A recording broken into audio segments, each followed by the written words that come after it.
Assalamualaikum warahmatullahi wabarakatuh. Bagaimana kabarnya hari ini? Semoga tetap sehat dan tetap semangat belajar ya. Sebelum kita memulai belajar, marilah kita membaca basmalah terlebih dahulu. Bismillahirrahmanirrahim. Nah, agar lebih semangat, kita tepuk semangat terlebih dahulu. Oke? Siap? Oke, tepuk semangat. Semangat. Sudah semangat semua? Oke, saya kira sudah semangat semua ya. Nah, hari ini kita akan belajar tentang apa ya? Tentang apa? Ada yang tahu? Belum ada. Oke, hari ini kita akan belajar yang pertama yaitu menemukan pesan dalam dongeng dengan menyusun kosakata acak. Yang kedua yaitu kita akan belajar menuliskan sifat baik individu di sekitar rumah. Dan yang ketiga kita akan belajar menyelesaikan soal yang bersifat pertukaran pada perkalian. Nah, sebelumnya anak-anak tahu tidak pesan moral itu apa? Belum ada. Oke, akan Ibu Iva jelaskan ya. Pesan moral adalah ajaran baik yang disampaikan penulis melalui cerita. Jadi, setelah kita membaca sebuah dongeng, kita akan menemukan sebuah pesan moral. Tetapi kita harus membaca dongeng tersebut dengan teliti atau dengan seksama. Dengan membaca teliti dan seksama pada dongeng tersebut, kita akan mengetahui pesan moralnya. Nah, kali ini Ibu akan menampilkan sebuah dongeng tentang kera yang banyak akal. Selamat menonton. Pada suatu hari di sebuah hutan yang gundul hiduplah sejumlah kera.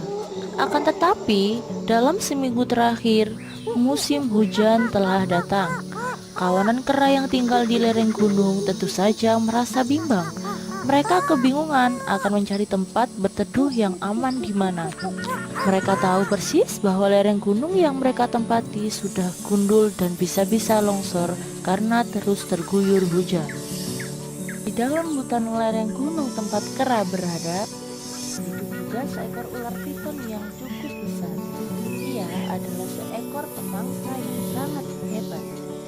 Ia pun membuat sebuah sarang di bawah pohon yang rindang.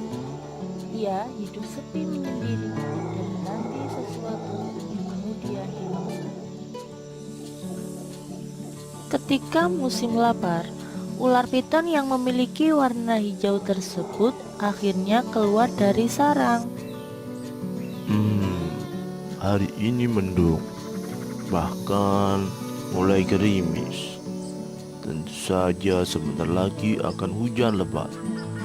Aku sangat suka karena di saat seperti ini akan banyak makanan yang bisa aku mangsa. Ular piton mengetahui bahwa ketika hujan turun, hewan yang ada di lereng gunung akan mencari tempat untuk berteduh. Kadangkala di bawah pohon, kadangkala di gua, sebagai tempat mereka untuk bersembunyi. Selain berteduh dan menunggu hujan reda, tidak ada yang bisa mereka lakukan. Ular itu tiba-tiba mulai mengendus aroma daging dari mangsanya. Akhirnya, si ular melihat ada seekor kera yang masih mungil sedang menggigil dan berteduh di bawah pohon aren. Ia bergumam, Monyet ini pasti menjadi santapan siangku. Aku sangat lapar sekali. Bahkan tubuhnya sepertinya sangat renyah sekali untuk kumakan. Sesudah itu, ia mencoba mencari cara untuk menyergap sang kera supaya bisa tepat sasaran.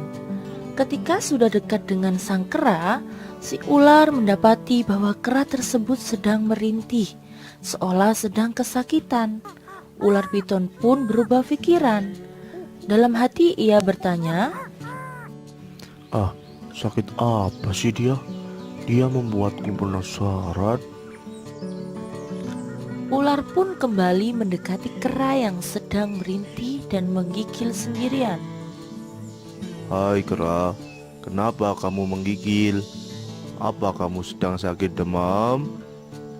Tanya piton, sembari menampakkan diri di hadapan kera mungil itu.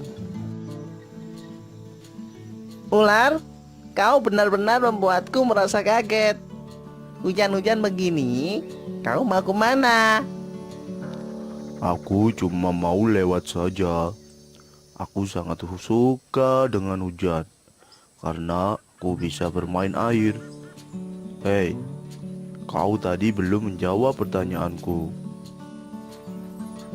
Setelah ditanya oleh ular, tiba-tiba si kera mempunyai ide. Sang kera berpura-pura sakit dan melumuri kakinya dengan tumbuhan berwarna merah seolah-olah seperti darah. Aduh, kakiku sakit. Tadi aku terkena jebakan di hutan, semacam jebakan tikus.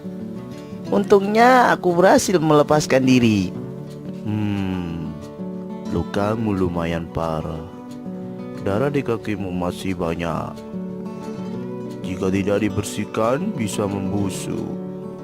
Iya, benar sekali. Akan muncul banyak kuman. Dan sepertinya tubuhku dipenuhi dengan kuman. Sebentar lagi aku akan busuk. Kenapa kau tidak memakanku saja? Makan aku saja, cepat. Ular sangat bingung karena di satu sisi dia sedang dalam keadaan lapar, dan di sisi yang lain ia merasa jijik dengan kuman yang ada di tubuh kera. Ia pun mengaku tidak tega jika harus memakan kera. Padahal sebenarnya dia tidak mau kuman yang ada di tubuh kera hinggap di tubuhnya. Ular, aku akan membersihkan lukaku dan mencari air sungai terdekat. Aku tidak akan lari. Tunggu aku di sini. Baik, kamu tenang saja.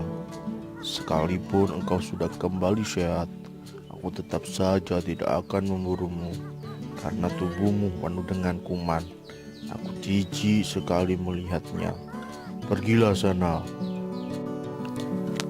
Akhirnya ular piton pun pergi lebih dulu meninggalkan sang kera yang mungil yang cerdik akalnya.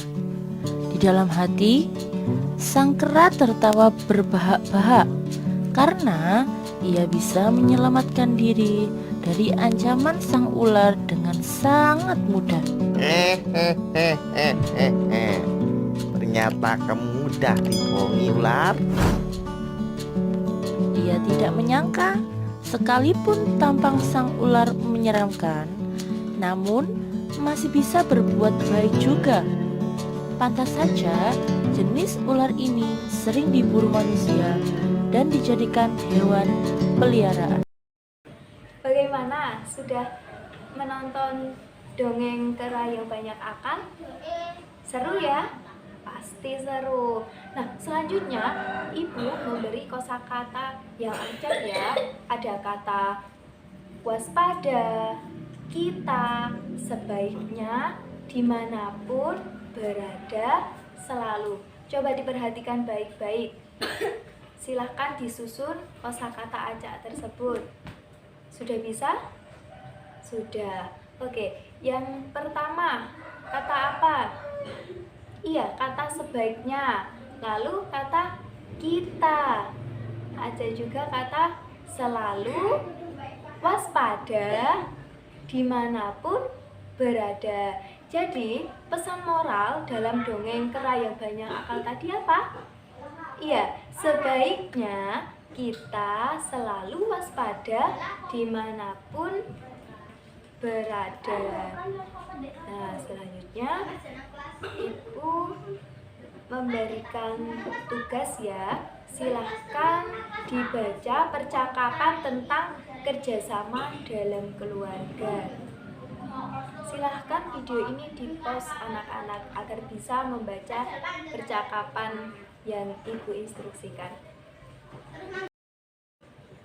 Bagaimana? Sudah dibaca? Nah, selanjutnya Ibu meminta anak-anak untuk menuliskan sifat-sifat baik orang-orang yang ada di sekitar rumahnya anak-anak. Bisa ya? Sifat baik itu apa saja sih? Ada sifat rajin, lalu suka menolong, dan sebagainya. Silakan ditulis ya. Yang selanjutnya yaitu kita akan belajar mengenai operasi hitung perkalian dengan sifat pertukaran. Bu akan membacakan cerita berikut. Ita memiliki 3 kantong plastik. Setiap kantong terdiri dari 6 buah jeruk. Lalu hitunglah jumlah jeruk tersebut. Oke, bagaimana cara menyelesaikannya? Ada yang tahu? Iya, kita menggunakan operasi hitung perkalian, yaitu dengan 3 kantong plastik dikalikan dengan 6 buah jeruk. 3 dikali 6, atau juga bisa ditulis dengan 6 dikali 3, yang mana hasilnya sama, yaitu berapa? Iya, 18. Sudah bisa ya?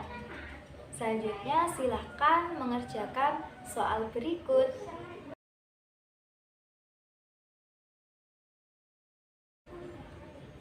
Sudah dikerjakan ya?